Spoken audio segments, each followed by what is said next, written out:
So what's up guys, no? Tayo magbabalik pero hindi sa graffiti. June 10,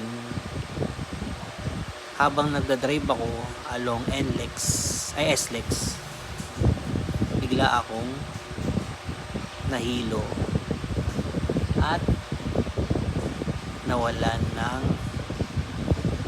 hindi na makahinga. So, yung hindi ako makahinga, buti na lang may driver. Nasugod ako sa Makati Med. So, ang resulta, merong akong anxiety panic attack.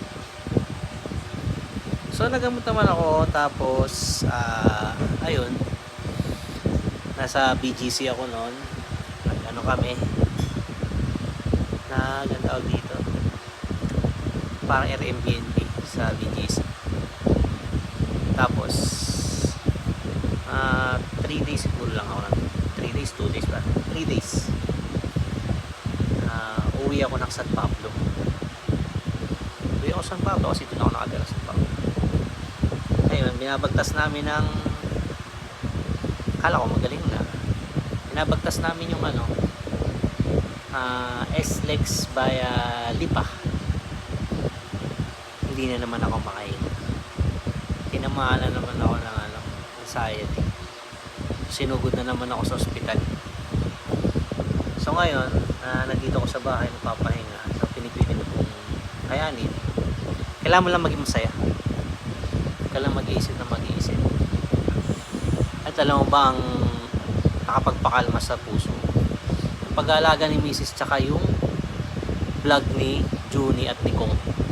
Lalo na yung palabas na Boy, meron akong kwento kay Junie Boy.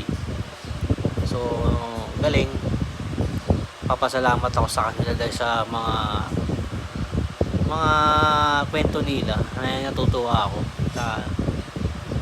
Siyempre, kailangan mo rin may konting labas-labas. Makaka-recover din tayo. So, ito yung first update ko sa aking anxiety panic attack. So, okay pa naman yung puso ko ngayon. Medyo kalma-kalma. May heart rate din ako. Ano ko yung heart rate ko. So, update ako ulit sa inyo sa mga susunod na araw. So, pang ano ko na ngayon, mga mag-isang linggo na. So, update ako ulit. Paalam.